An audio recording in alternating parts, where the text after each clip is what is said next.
रजनीश। जी हाँ, कुछ साल पहले करण जौहर ने मां शीला के इंटरव्यू के बाद एक डॉक्यूमेंट्री बनाई थी जिसका नाम था वाइल्ड वाइल्ड लाइफ। आपको बता दें, नेटफ्लिक्स में इस डॉक्यूमेंट्री को रिलीज होना था, लेकिन इसके बाद हर जगह हड़कंप मच गया था। मां शीला ने, आनंद शीला जो कि ओशो की चेली थी, उन्होंने कई ऐसी बातें कही जो उनके खिलाफ थी। लेकिन क्या मां शीला अपने हित के लिए जो बातें कह रही हैं वो सच है? आखिर 700 लोगों को जहर देने वाली प्रेमिका को, जी हां, प्रेमिका ओशो की, आखिर ओशो को उनसे प्यार कैसे हुआ? आखिर इनके पीछे कौन था? क्या सच में ओशो को जहर दिया गया था? एक पब्लिक स्पीकर जिनको आज भी सब जानते हैं, इनके भक्त आज भी पूरे देश में है। तो देखिए हमारी एक खास रिपोर्ट और स्वागत है आपका हमारे चैनल नेक्स्ट 9 न्यूज में।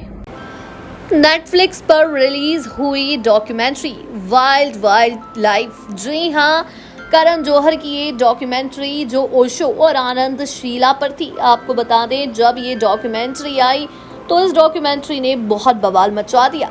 अब कुछ फैक्ट्स के साथ कहा जाता है कि ओशो की सबसे नजदीकी प्रेमिका ने ही उनको जहर देके मारा। क्या ये सच है? चलिए आपको बताते हैं।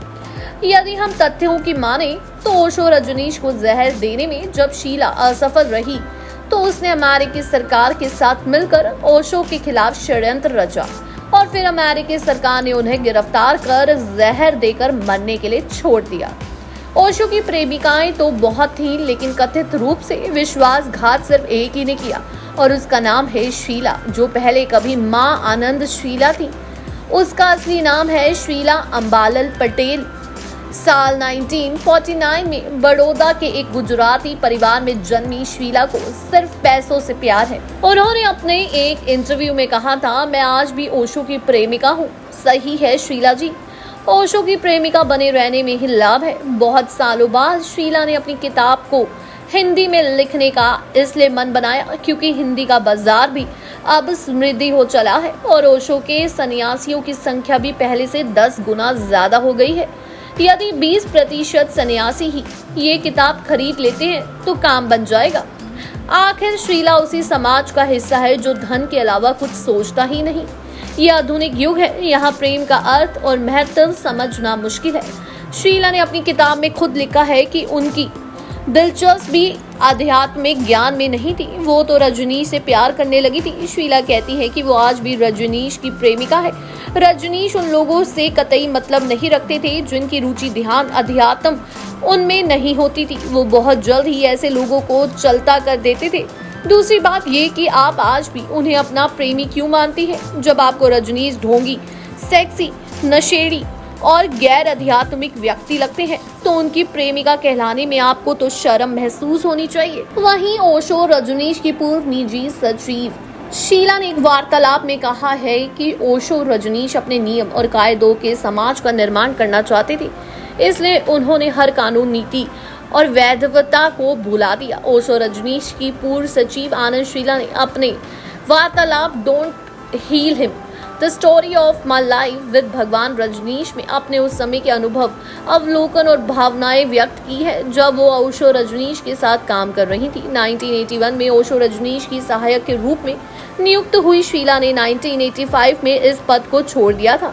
इसके बाद वो समुदाय के साथी सदस्यों के साथ यूरोप रवाना हो गई थी। वहीं आज हम आपको बताएंगे कि जो ओशो रजनीश की कैंटीन में खाना परोसती थी वो कैसे बनी उनकी पर्सनल सेक्रेटरी, क्यों आनंद शीला पर नाम लगा 700 लोगों को जहर देने का, और क्यों जिस रजनीश ने आनंद शीला को जेल पहुंचाया वो खुद को आज भी उनकी प्रेमिका ही कहती है।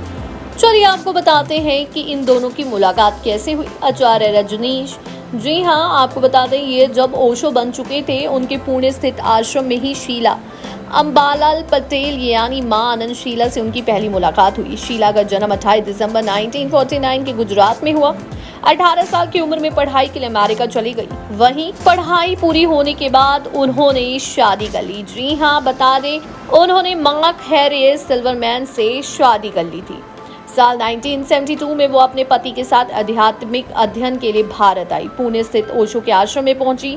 यहाँ ओशो के विचार, व्यवहार और क्रियाकलाप से इतनी प्रभावित हुई कि उन्होंने अपना गुरु बना लिया। इसी बीच शीला के पति की मौत हो गई। कहा तो ये भी जाता है कि शीला ने खुद ही अपने पति को इंजेक्शन दे के मार दिया था। वहीं उसके बाद वो वहीं आश्रम में रहने लगी थी और 1981 में वो ओशो की सेक्रेटरी बन गई थी। वो उनके आश्रम का सारा काम मैनेज करने लगी। उनके कहने पर ओशो ने अमेरिका के ओरेगन में 64,000 एकड़ जमीन अपना भव्य आश्रम रजनीशपुरम बसा लिया। वहीं आनंद शीला की सलाह पर ही ओशो भारत से अमेरिका शिफ्ट हो गए। समर्थन और संपत्ति अर्जित करने के बाद शीला के अंदर राजनीतिक शक्ति का महत्वाकांक्षा आ गया। बता दें, साल 1984 में उन्हें वास्को काउंटी चुनाव में 2 सीटों पर कब्जा करना चाहती थी। इसलिए आश्रम के पास से स्थायी लोगों को भागकर बाहरी लोगों को बसाने की योजना बनाई। जहरीले पेड़ पौधों और बैक्टीरिया का इस्तेमाल किया ताकि लोग बीमार पड़ जाएं और वहां से भाग जाएं, लेकिन उनकी साजिश नाकाम रही। उनको साल 1985 में वहां से भागकर यूरोप जाना पड़ा। इधर ओशो भी शीला के बारे में जान चुके थे। उसके सामने सारे राज खुल चुके थे। ओशो ने उन पर आगजनी, वायर टैंपिंग, हत्या के प्रयास और जहर देने जैसे गंभीर आरोप लगाए। इसके बाद शीला को गिरफ्तार कर लिया गया। उन पर मुकदमा चलाया।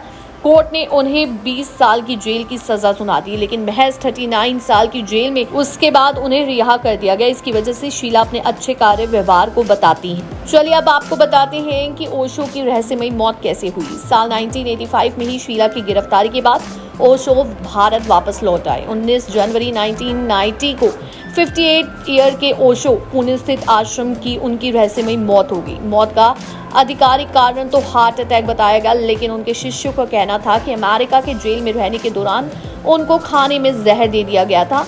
ये ऐसा जहर था जो इंसान को धीरे धीरे मौत देता है। उधर जेल से ही रिहा होने के बाद शीला ने ओशो आश्रम में मिले एक स्विस नागरिक से शादी कर ली और कुछ समय बाद उस पति की भी मौत हो गई। शीला इस वक्त स्विट्जरलैंड में रहती है। वहां बुजुर्गों का ध्यान रखने के लिए 2 नर्सिंग केयर होम चलाती हैं। हालांकि कहा तो यहाँ तक जाता है शीला ने ही अपने दोनों पतियों की हत्या की है। ऐसा उन्होंने आश्रम में अपने एक साथी को बताया था। हमारी फिल्म इंडस्ट्री के विनोद खन्ना साहब को भी रजनीश के आश्रम की लत लग गई थी, इसलिए वो संन्यास धर्म में चले गए थे। आपको बता दें, रजनीश ओशो की मुश्किलें भारत में तब बढ़ी थी जब रजनीश ओशो के आश्रम को लेकर बहुत बड़ी बड़ी बातें सामने आती थी कि वहाँ पर फ्री सेक्स होता था, वहाँ पर लोग किसी से भी सेक्स करते थे, वहाँ मेडिटेशन ही सेक्स को माना जाता था और वो सेक्स को सबसे ज़्यादा प्राथमिकता देते थे। और वहीं कहा जाता था कि हमारे हिंदू धर्म की ये बिल्कुल खिलाफ था। वहीं रजनीश पर इल्ज़ाम लग चुके थे कि उन्होंने 700 लोगों को जहर वाला खाना दिया है, दवाइयाँ दी हैं, क्योंकि वहाँ पर जहरीले पदार्थों को उगाया जाता था। इसी दौरान यूएस गवर्नमेंट ने इसको सीरियसली लिया। वहीं आपको बता दें, यूएस गवर्नमेंट ने इसके ऊपर तहकीकात की, उनके पैसों के ऊपर ध्यान दिया और आखिर आश्रम में क्या क्या होता है उसके ऊपर ध्यान दिया और इसे यूएस का अब तक का सबसे बड़ा बायो टेरर अटैक कहा जाता है। 700 लोगों को जहर देने का इल्ज़ाम बहुत बड़ा होता है। शीला का जो पता चला वो फंस चुकी है और इससे निकलने का उनके पास कोई रास्ता नहीं है। तब वो रजनीश के ही एक फॉलोअर के साथ स्विट्जरलैंड भाग गई, वो भी रजनीश के ही प्लेन से। वहीं रजनीश ने अपना मौन धर्म तोड़ा और शीला को एक्सपोज कर दिया कि कैसे कैसे उनके आश्रम में रहकर लोगों को जहर देती थी और सबके साथ बुरा करती थी। तो यहाँ पर फंस गई माँ आनंद शीला। जी हाँ, उन्होंने रजनीश पर इल्ज़ाम लगाया, रजनीश ने शीला पर इल्ज़ाम लगाया और शीला को जेल हो गई और आखिरकार रजनीश की हार्ट अटैक से मौत हो गई। लेकिन सच्चाई ये है कि शीला और वहाँ की यूएस सरकार ने रजनीश को भी स्लो पॉइजन दिया था। जी हाँ, तो ये सच है, लेकिन ओशो को जहर दिया गया या नहीं कोई नहीं जानता, लेकिन उनके भक्त तो यही कहते हैं कि एक बहुत बड़ा षड्यंत्र था। जेल में उनको स्लो पॉइजन दिया गया था, जो वो उन 700 लोगों को दिया गया था जो ओशो के भक्त थे। जानकारी अच्छी लगी हो तो चैनल को सब्सक्राइब करें और बेल आइकन दबाना ना भूलें। धन्यवाद।